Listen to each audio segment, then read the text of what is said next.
సర్పశూర్వీర్ బృందం నుంచి యోధుడు మైదానంలోకి వచ్చేశాడు.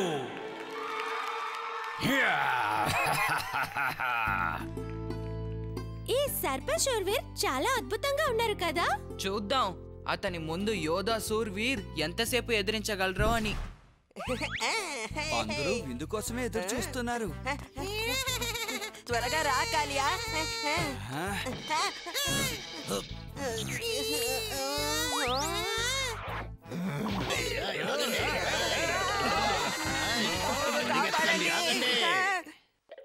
యోధా శూర్వీర్ నుంచి ముగ్గురిని మైదానంలోకి పంపించారు. సర్పశూర వీరుల ముందు వీళ్ళు మరి పిల్లల్లా కనిపిస్తున్నారు.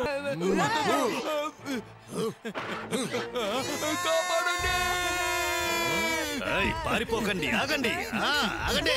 కాలేయా డోలో బోలోలు వాళ్ళు ఈ మైదానంలో ఏం చేస్తున్నారు? డోలుబోలు పరిగెత్తండి. పోటీ ప్రారంభమైంది. యోధా శూర్వీర్లు మైదానం అంతా ఒకటే పరిగెడుతున్నారు.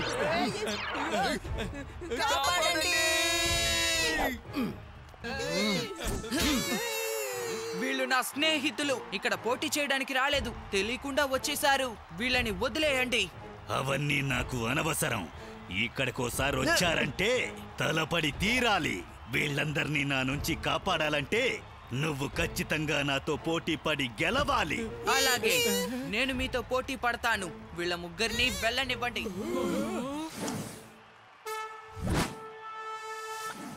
ఈ పోటీలో వేరే వాళ్ళ సహాయం తీసుకోకూడదు. అయినప్పటికీ భీమ్ యోధా శూర్వీర్లను కాపాడాడు. అందువల్ల ఇప్పుడు భీమ్ సర్పశూర వీరులతో తలపడాలి. భీమ్, నేను ఇక్కడున్న నియమాల్ని మార్చలేను, కానీ నేను మాటిచ్చినట్టు నీకు సహాయం చేస్తాను.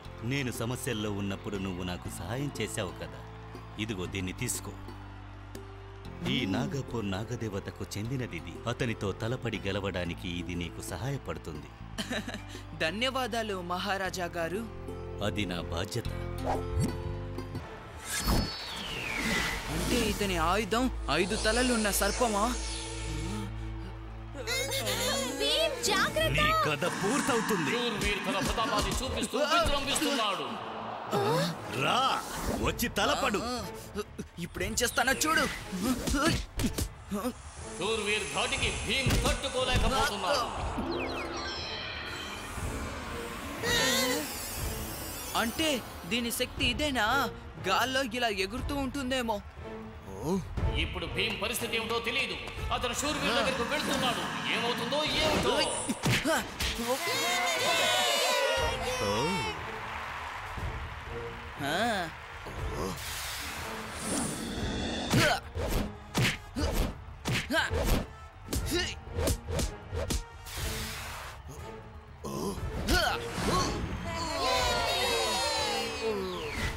ఇప్పుడు నేను అతని వలలోనే ఇరికిస్తాను. నా దాడికి సిద్ధంగా ఉండండి. రండి రండి, నన్ను పట్టుకోండి.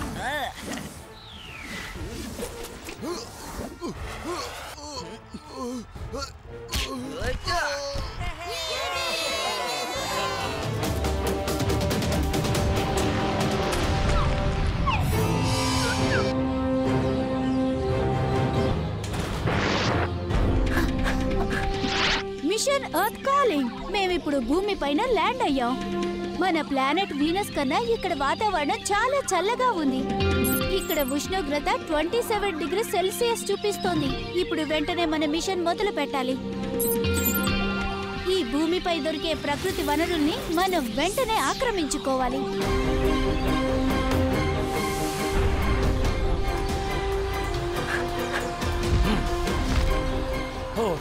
మన మార్స్ గ్రహం మీద ఎంత చల్లగా హాయిగా ఉంటుందో. కానీ భూమి మీదకి దిగ్గానే మనకి చెమటలు పడుతున్నాయి. త్వరగా మనం అనుకున్న మిషన్ ని పూర్తి చేసి తిరిగి వెళ్ళిపోవాలి. వాళ్ళని పట్టుకోండి.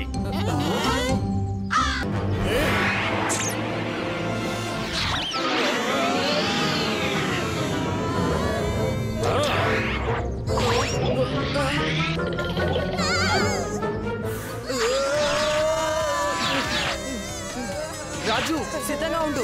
చుట్కీ లడ్డు ఇవ్వు.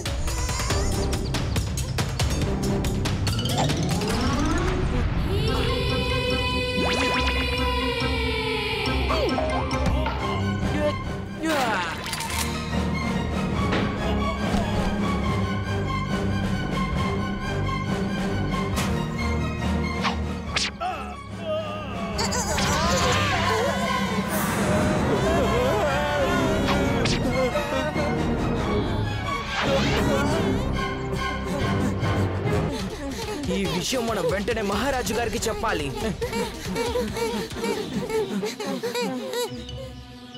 కాస్త ఆగండి, మంచినీళ్ళు తాగాలి.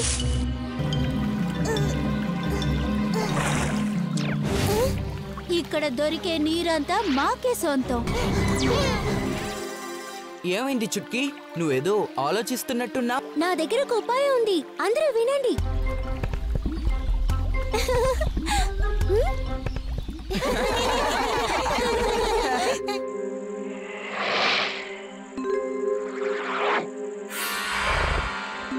ఎవరక్కడా?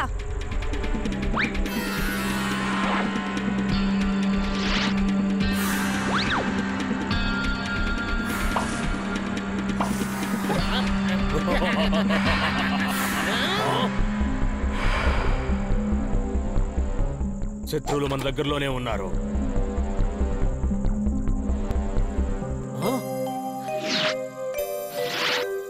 ఇందులో ఏముంది?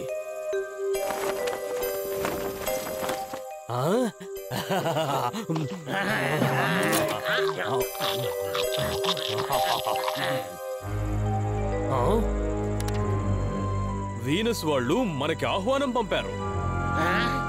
ఇందులో ఏముంది?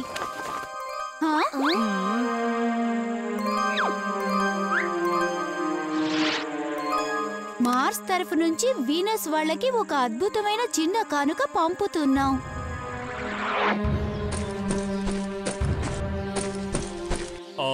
అది ఇక్కడ ఏంటంటే చాలా వేడిగా ఉంది, కానీ మా మార్స్ గ్రహం చాలా చల్లగా ఉంటుంది. మేం కూడా చాలా రోజుల నుంచి మార్స్ చూడాలనుకుంటున్నాం.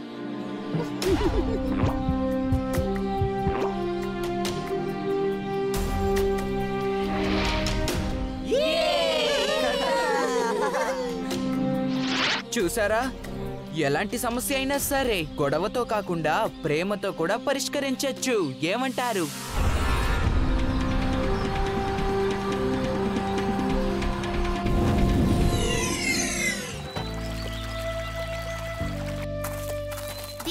మనం ఉన్నిని ఇక్కడే కదా కలుసుకున్నాం. అవును, నాకు బాగా గుర్తుంది చుట్కీ.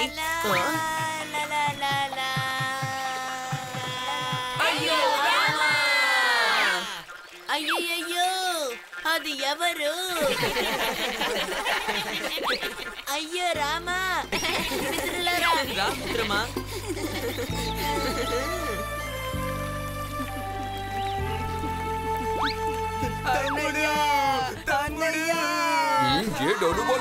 ఏంటి కొత్త నాటకం? సారీ నాయక, కాస్తంత ఎమోషనల్ అయిపోయాం. ఈ రోజంతా చాలా ఆసక్తికరంగా ఉంది. ఏమైంది ఉన్ని? ఎందుకని అలా ఉన్నావు? అయ్యయ్యో రామా, నన్ను ఇప్పుడు ఏవి అడక్కు, నాకిప్పుడు ఏడిపిస్తోంది. సరే సరే చాలే, ముందు విషయం ఏంటో చెప్పు. 9 సంవత్సరాలుగా నాకు అప్పప్పనే గుర్తుకొస్తున్నాడు. అప్పప్పన్ అంటే తాతయ్య అని అర్థం. ఆయనతో కలిసి నేను పొలానికి వెళ్తాను, అలాగే అరిటాకులు తీసుకొస్తాను. అప్పుడప్పుడు గ్రామంలో నిప్పంటుకుంటుంది, దాన్ని చూసి జనాలందరూ భయపడి పారిపోతుంటారు. కానీ నా అప్పుపన్ మాత్రం ఎక్కడికి వెళ్లకుండా అక్కడే ఉంటారు. అప్పుపన్కి వయసు అయిపోయింది, అందుకనే యక్ష ఆయన్ని వదిలిపెట్టుంచారు. కానీ అప్పపన్ అక్కడ ఏదో ఒక రోజు పరిస్థితి బాగైపోతుందన్న నమ్మకంతో ఉన్నారు. ఇదంతా చాలా తప్పు కదా, ఈ విషయంలో మహారాజు గారు ఏమీ చేయలేరా? లేదు లేదు, కుదరదు. యక్ష చాలా పెద్ద వీరుడు, దాంతో పోరాటం మామూలు విషయమేం కాదు. తన్ని ఎవరైనా ఓడిస్తేనే ఈ గ్రామం మామూలు స్థితికి వస్తుంది. సరే ఉన్ని, అయితే రా మనం వెళ్ళి మీ తాతయ్యతో మాట్లాడదాం. నిజంగా నా భీమ్? అవును ఉన్ని. నా మనవడా ఉన్ని, నువ్విక్కడేం చేస్తున్నావు పండు? ఆ దుర్మార్గుడైన యక్షుడు నిన్ను చూశాడంటే? దాని గురించి నేను ఇప్పుడు దిగులు పడను అప్పపన్. నా మిత్రుల్ని నేను తీసుకొచ్చాను చూడండి. ఇతనే భీమ్, ఇతను మనకి సాయం చేయడానికి వచ్చాడు. ఎక్కడున్నాడా యక్ష? ఇక్కడున్నాడు. నువ్వు వేసిన సవాలుకి ఒప్పుకొనే మేమందరం ఇక్కడికి వచ్చాం. నేను గనక నిన్ను ఓడిస్తే నువ్వు ఈ గ్రామాన్ని, గ్రామ ప్రజల్ని వదిలేయాలి. పిల్లడా, నువ్వు నన్ను ఓడిస్తావా? ఇప్పుడే నీకు తెలియజేస్తాను ఈ ఇక్ష అంటే ఏంటో.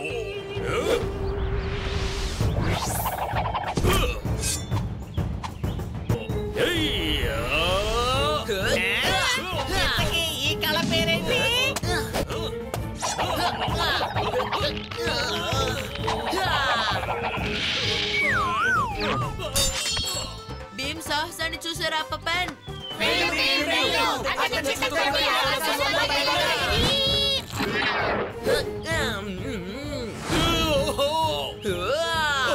వద్దు, నేను ఓటమిని ఒప్పుకుంటున్నాను. ఇకలే మిత్రమా. అయ్యో రామా,